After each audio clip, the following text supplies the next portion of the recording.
Om Swastiastu. Assalamualaikum warahmatullahi wabarakatuh. Shalom, namo buddhaya, salam sejahtera untuk kita semua. Perkenalkan, kami dari kelompok 29 IPE 2 semester 4. Pada kesempatan kali ini, kami mohon izin mempresentasikan hasil diskusi kami terkait peran masing-masing program studi dalam interprofessional study. Baik, mungkin bisa di next slide. Berikut ini adalah nama anggota SGD 29 dengan dosen fasilitator kami, yaitu Dr. Gigi Putu Mariati, Kamadewi, spesialis konservasi gigi. Mungkin bisa di next slide. Adapun garis besar presentasi kami yaitu terkait peran masing-masing program studi dan juga kesimpulan. Baik, mungkin bisa di next slide. Baik, pertama-tama adalah terkait peran kedokteran umum dalam IPE. Dokter merupakan tenaga kesehatan yang tidak hanya memberikan pelayanan pengobatan kepada para pasien, tetapi juga memberikan upaya pelayanan kesehatan yang berkaitan dengan pencegahan dan penyalahgunaan penyakit, termasuk penyakit HIV/AIDS. Adapun peran dokter dalam pelayanan kesehatan, khususnya pada HIV/AIDS, dapat dibagi menjadi 5 peran, yaitu yang pertama, dokter sebagai care provider. Dalam kasus pasien dengan HIV/AIDS, seorang dokter yang berperan sebagai seorang penyedia layanan kesehatan wajib memberikan pelayanan kesehatan terbaik untuk pasiennya, berupa kepedulian dan empati yang membuat pasien merasa percaya terhadap dokter. Kepercayaan penting untuk dibangun karena hubungan yang baik akan membantu pasien tetap berpikir positif sehingga kondisi pasien HIV/AIDS diharapkan selalu stabil dan terapi jangka panjang dapat dilakukan dengan mudah. Yang kedua, dokter sebagai decision maker. Jadi, seorang dokter juga berperan sebagai pengambil keputusan yang tepat dan cepat, terutama dalam mengatasi keadaan gawat darurat untuk kebaikan dan kesembuhan pasien. Dalam kasus pasien dengan HIV/AIDS, segala keputusan yang diambil oleh dokter harus mendapatkan persetujuan dari pasien sehingga terapi ke depannya dapat berjalan dengan baik. Selain itu, dokter harus mampu mengumpulkan dan menyimpulkan berbagai data yang didapatkan dari anamnesis atau wawancara, pemeriksaan fisik, dan pemeriksaan penunjang sehingga diagnosa dapat ditegakkan dari berbagai macam diagnosa banding yang ada. Untuk melanjutkan, jadi di sini peran dokter umum selanjutnya itu adalah dokter sebagai communicator, di mana seorang dokter harus pintar berkomunikasi dengan pasien untuk mendapatkan anamnesis yang benar sehingga akan mendukung proses penegakan diagnosa. Dokter diharapkan dapat berkomunikasi dengan baik dan selalu minta persetujuan atau informed consent dari pasien dan keluarganya ketika akan melakukan pemeriksaan penunjang ataupun melakukan tindakan apapun. Dalam kasus pasien dengan HIV/AIDS, dokter harus pintar berkomunikasi dengan pasien dan keluarganya agar pasien tidak merasa terasingkan dari masyarakat dan tidak merasakan cemas yang berlebihan. Dokter dapat mengedukasi pasien dan keluarganya mulai dari bagaimana proses penyakit HIV/AIDS ini hingga tindakan yang dapat dan tidak dapat dilakukan oleh pasien HIV/AIDS. Dokter sebagai community leader. Dalam kasus HIV/AIDS, dokter diharapkan dapat turut membantu dalam pelaksanaan sosialisasi atau penyuluhan sebagai upaya dalam pencegahan dan penanggulangan penyakit HIV/AIDS, sehingga dokter dapat melaksanakan program yang sesuai dengan kebutuhan masyarakat. Dan yang kelima, dokter sebagai manajer. Dalam kasus dengan pasien HIV/AIDS, dokter harus mampu merencanakan dan mengevaluasi baik dari segi terapi ataupun dari segi pelayanan yang telah diberikan pada pasien tersebut. Ini adalah peran dari prodi ilmu perawatan dalam IPE yang dimana peran tenaga perawat itu dengan memberikan suatu asuhan perawatan yang komprehensif dan holistik, meliputi dari bio, psikososial, dan spiritual dari pasien. Dan juga selalu memberikan dari asuhan perawatan, peran perawat di sini juga sebagai konselor, edukator, dan juga sebagai koordinator.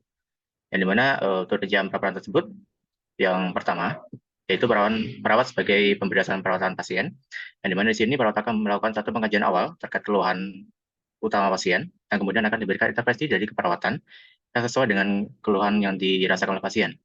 Lalu, di dalam setiap tindakan yang akan diberikan perawat harus melibatkan pasien dalam pemilihan tindakan yang sepakati bersama, sehingga tidak melanggar dari kode etik yang sudah ada. Lalu, peran yang kedua yaitu perawat sebagai konselor, di mana di sini pasien mengalami beberapa keluhan, yang dimana harus melakukan konseling dengan tim kesehatan lain di klinik PCT. Di mana perawat di sini membantu dalam persiapan konseling yang akan dilakukan dan berperan aktif dalam kegiatan konseling bersama pasien dan tenaga kesehatan yang lain.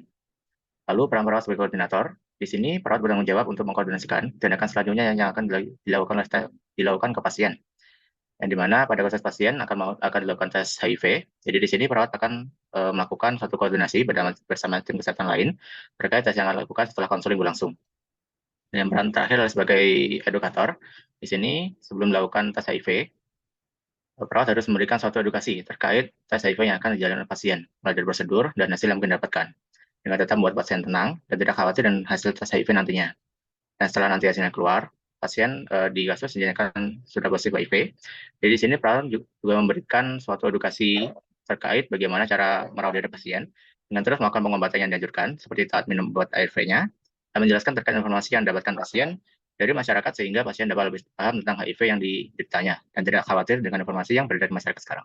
Selanjutnya, peran fisioterapi dalam IPE, yaitu memberikan pelayanan kesehatan, hal promotif, preventif, kuratif, maupun rehabilitatif yang mempengaruhi kemampuan seseorang untuk bergerak dan melakukan aktivitas sehari-hari, yang pada kasus ini adalah HIV. Nah, intervensi fisioterapi dengan latihan dan juga terapi manual untuk orang yang hidup dengan HIV itu sangat bermanfaat karena fisioterapi itu memainkan peran penting untuk optimalisasi kehidupannya. Nah, terapi yang dilakukan oleh pasien yaitu antiretroviral yang dilakukan itu akan menambah tahun-tahun yang berharga bagi kehidupan pasien, yang mana ini melalui terapi fisik dan juga rehabilitasi. Nah, rehabilitasi fisik ini berperan besar dalam menjaga kesehatan fisik, mental, dan juga sosial. Nah, secara garis besar, ini ada 2 pembagian tahap, yaitu fisioterapi dalam tahap akut. Nah, dalam fase akut, itu tindakan fisioterapi yang terlibat dalam beberapa tindakan itu tergantung dari kondisi pasiennya sendiri. Nah, fisioterapi dalam membantu pasien untuk menjaga dan juga meningkatkan kebugaran kardiovaskularnya, kemudian mempertahankan lingkup gerak sendia normal, kemudian meningkatkan sirkulasi darah ke anggota tubuh tergantung dari regio mana yang diberikan mobilisasi pasifnya, kemudian memperbaiki postural dan juga menghindari nyeri dan kelainan bentuk. Sehingga fisioterapi itu bisa memberikan terapi latihan aerobik dan juga resesif dengan intensitas sedang hingga tinggi untuk menjaga kesehatan fungsionalnya, yang mana ini akan secara signifikan akan meningkatkan sistem kekebalannya. Kemudian yang kedua, fisioterapi di tahap kronis atau tahap rehabilitasi, itu pada tahap ini fisioterapi tentu saja akan bekerja sama dengan tim interprofesional dengan semua tenaga kesehatan lainnya. Nah, efek obat atau penyakit baru tertentu itu kemungkinan juga akan menimbulkan berbagai gangguan pada pasien. Nah, intervensi yang dapat diberikan yaitu dengan latihan peregangan atau stretching sebagai pencegah dari kontraktur, kemudian pemulihan postural tubuh akibat penurunan berat badan dengan memperkuat otot-otot yang kurang diberikan latihan, kemudian ada manajemen pengolahan nyeri yang menggunakan elektroterapi, kemudian bisa melakukan mobilisasi aktif hingga dari berjalan sendiri tanpa bantuan. Kemudian kita juga bisa menyediakan perangkat bantu jalan jika dibutuhkan, mungkin seperti kruk. Program studi psikologi dalam IPE pada kasus HIV adalah melalui praktik promosi kesehatan yang memperhatikan, yang pertama, fokus pada patologi yang diubah menjadi fokus pada kesejahteraan atau well-being dari pasien, di mana perubahan tujuan promosi kesehatan dari isu yang sebelumnya pencegahan penyakit menjadi peningkatan kesehatan. Yang kedua adalah tujuan perubahan perilaku menuju tujuan pemberdayaan dan partisipasi, di mana promosi kesehatan dari perubahan perilaku individu diubah menjadi perubahan kondisi sosial yang mempengaruhi kesehatan pasien, terutama pada kesehatan masyarakat yang kurang mampu. Yang ketiga, pilihan pendekatan yang berbasis instrumental diubah menjadi pilihan yang berbasis etis, di mana fokus pendekatan sosial dan kemasyarakatan yang mengedepankan nilai-nilai dan keyakinan budaya, masyarakat, ataupun komunitas. Selain itu, faktor perilaku merupakan hal yang paling mendasar dalam kesehatan, sehingga psikologi dapat berperan pada usaha-usaha dalam perubahan perilaku yang dapat memberikan dampak kuat untuk kesehatan jangka pendek maupun jangka panjang pasien.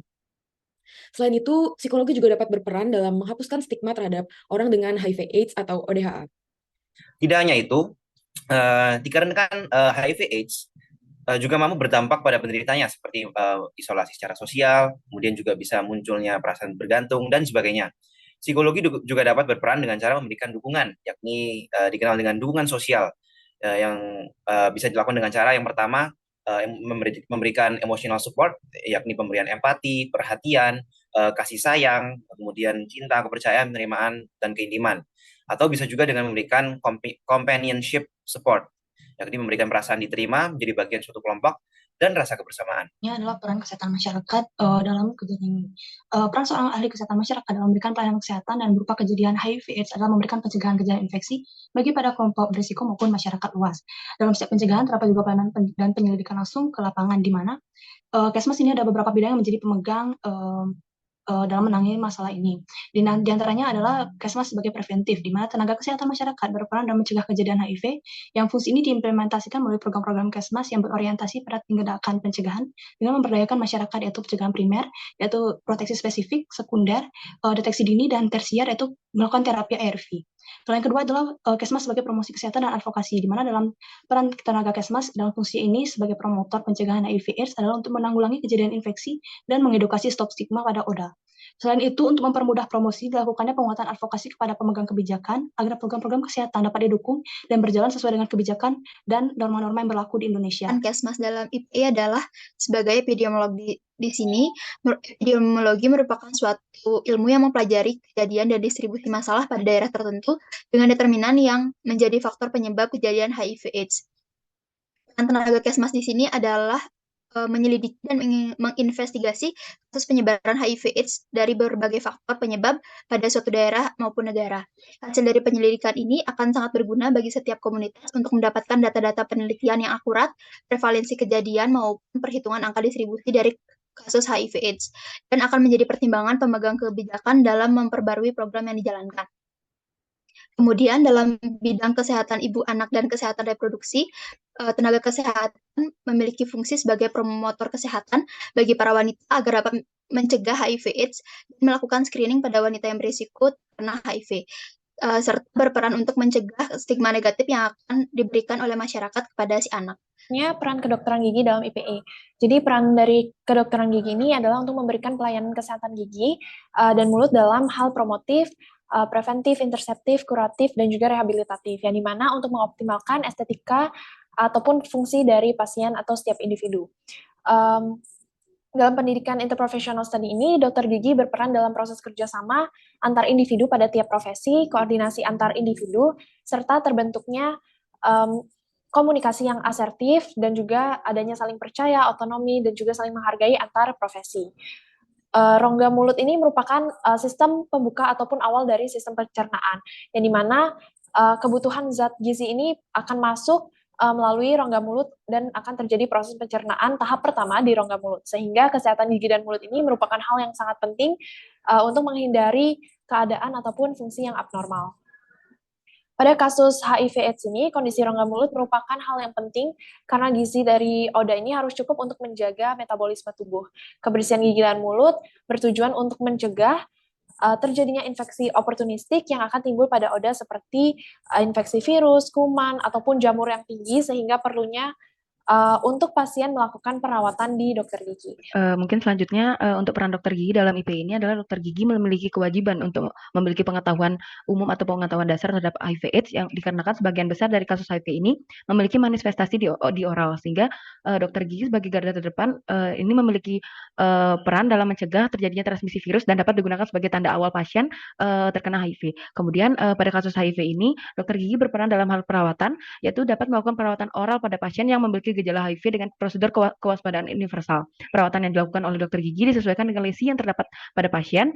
Contohnya adalah pada kasus kandidiasis, yaitu dokter gigi dapat memberikan terapi pemberian obat, yaitu pemberian obat topikal seperti nistatin, dan juga dilakukan profilaksis pada rongga mulut dan, seperti scaling. Kemudian pada kasus Helicobacter, dokter gigi dapat memberikan manajemen terapi dan memberikan antiviral sistemik. Kemudian yang terakhir adalah dokter gigi berperan dalam pencegahan, yaitu berperan dalam menjaga kondisi mulut pasien serta memberikan edukasi pada pasien bagaimana pasien akan menjaga kebersihan rongga mulutnya untuk mempertahankan serta memperbaiki kualitas hidup dari pasien, terutama di bagian oral, dan juga untuk mengurangi kemungkinan penularan dari pasien kepada dokter gigi sendiri, staf, ataupun pada pasien lain. Saya izin melanjutkan bagaimana itu beberapa peran apoteker dalam pelayanan kefarmasian HIV/AIDS diantaranya yaitu ada manajemen, kemudian ada screening dan tes HIV, konseling dan edukasi, promosi kesehatan, bio serta monitoring pengobatan. Adapun yang pertama yaitu manajemen obat, yaitu mengelola obat antiretroviral atau ARV dan obat lainnya yang diperlukan oleh pasien HIV. Kemudian yang kedua ada screening dan tes HIV, di mana yaitu melakukan tes cepat HIV dan memberikan hasilnya kepada pasien dengan cara yang tepat dan ramah. Kemudian yang ketiga ada konseling dan edukasi, yaitu memberikan informasi dan dukungan kepada pasien HIV tentang pengobatan, efek samping, interaksi obat, kepatuhan, pencegahan penularan, dan kesehatan seksual. Kemudian yang keempat ada promosi kesehatan, yaitu meningkatkan kesadaran dan pengetahuan masyarakat tentang HIV/AIDS dan cara pencegahannya. Kemudian ada yang kelima yaitu PIO atau Pharmaceutical Information Officer, yaitu memberikan informasi obat yang akurat dan terkini kepada tenaga kesehatan lain yang terlibat di dalam penanggulangan HIV/AIDS. Kemudian yang terakhir atau yang keenam yaitu ada monitoring pengobatan, di mana yaitu melakukan pemantauan terhadap efektivitas, keamanan, dan kualitas pengobatan ARV dan obat lainnya yang diberikan kepada pasien HIV. Yang pertama itu penyediaan obat ARV. Farmasi bertanggung jawab dalam memastikan ketersediaan obat ARV yang diperlukan oleh pasien dengan HIV. Yang kedua itu pemberian informasi obat. Farmasis memberikan informasi yang komprehensif kepada pasien tentang obat ARV yang mereka konsumsi, termasuk dosis yang tepat, efek samping yang mungkin terjadi, interaksi obat, dan cara penggunaannya benar. Yang ketiga, manajemen efek samping. Farmasis membantu pasien yang mengatasi efek samping yang mungkin timbul akibat penggunaan obat ARV. Lalu yang keempat, konseling dan dukungan. Farmasis juga berperan sebagai konselor dan penyedia dukungan emosional bagi pasien dengan HIV. Yang kelima itu pencegahan penularan. Farmasis berperan dalam menyediakan informasi dan layanan terkait pencegahan penularan HIV seperti memberikan informasi tentang penggunaan kondom, tes HIV, dan program imunisasi yang disarankan untuk pasien dengan HIV. Sekian dari aku kembalikan ke moderator. Terima kasih. Baik, mungkin sekian presentasi dari kelompok SGD 29 IPE 2 semester 4 terkait peranan-peranan masing-masing program studi dalam IPE. Sekian dari saya, maaf apabila ada kesalahan. Saya tutup dengan pesan Om Santi Om. Wassalamualaikum warahmatullahi wabarakatuh. Shalom, nama budaya, salam sejahtera untuk kita semua.